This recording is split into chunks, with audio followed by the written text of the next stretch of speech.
So, we have Franklin. Franklin is our male, and he's the octopus that is on your right-hand side. So he is kind of on the outer edge there on the right-hand side. You can see the majority of Franklin's body, which would include his mantle, where all of his internal organs are located. That's the bubble behind his eyes. You'll also notice that his arms are wrapped around the mantle of our female. Now, Franklin was spending time in this small cylinder on the far side of this exhibit. And in order for Franklin to have access to the large cylinder, we had a diver that got into that small space, crawled through that small octopus crossing tunnel, removed a barrier that had been in place while Franklin and Hazel, our female, shared this home together for the last few weeks. And once that barrier was removed, that partition was removed, Franklin was free to go through that little octopus crossing tunnel and into the large cylinder. He did so with a bit of hesitation. He moved very slowly, but he was headed in the right direction. Hazel was waiting in this large cylinder side where she's lived with us. She was tucked down near the base of the exhibit, near the rocks. And once Franklin decided that he was ready to make his move, he basically reached out, grabbed a hold of her arms, and then completely wrapped all of his 8 arms around her. They moved across to the front of the exhibit and settled down to where you see them now. So, when an octopus mating occurs, it is this wrap of 16 arms. And what's actually happening during this time is that the male has a specialized arm. And if you look at Franklin, you'll see his eyes. And although you can't see his specialized arm at the moment because it's behind the female, Hazel's arms, what's going on is that third arm to the right is a little different than the others. Rather than having sucker discs to the tip of that third arm on the right-hand side of his body, there's a hollow pouch. That hollow pouch doesn't have any sucker discs, and it's called a ligula. Instead, it's got this groove. That groove down the center of that ligula is what Franklin used to grab a hold of his genetic material. So he reached that arm inside of his own mantle, which is this portion of the octopus's body where all of their internal organs are located.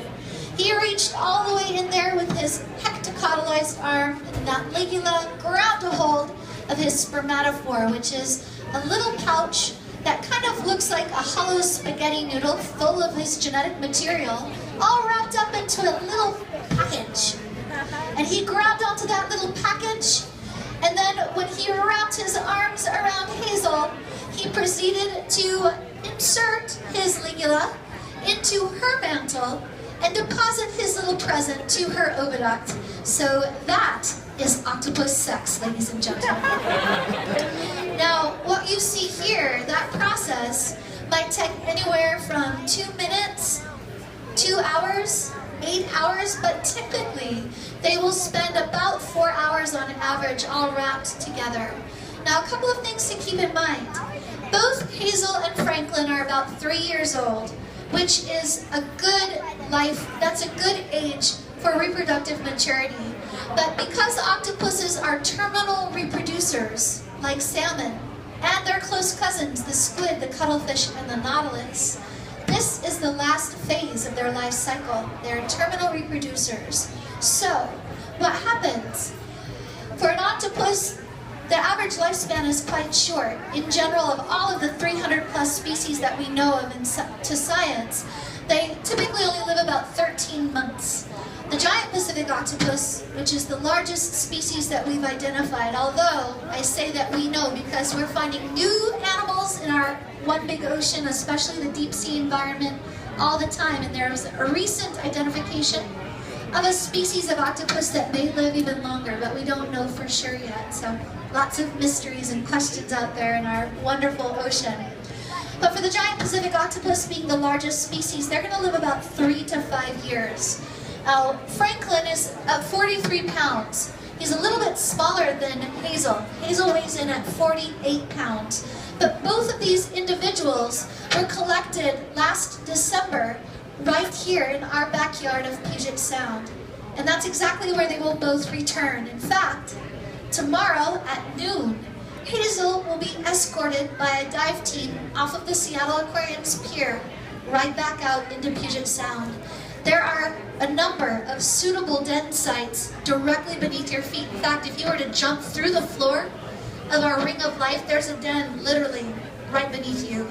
And at certain times of the year, that den is occupied, although we know, because we just went diving last week, that den is empty. So who knows? It might just be the place where Hazel decides to rest.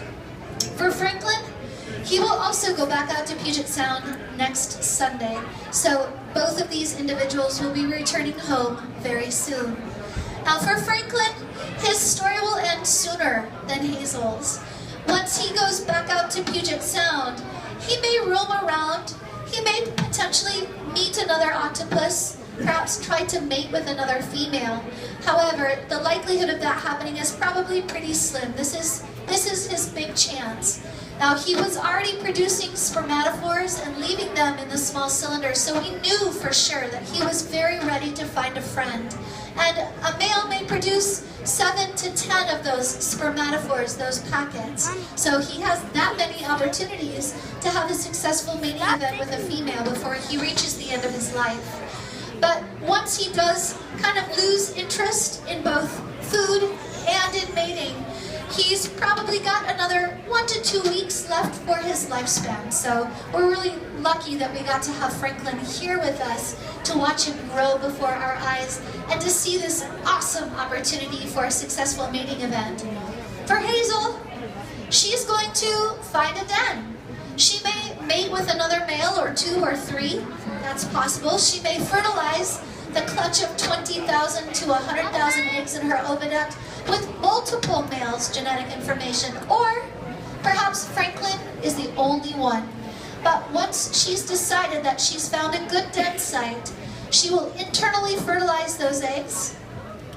She will then lay those eggs inside of a den, so a good crack or crevice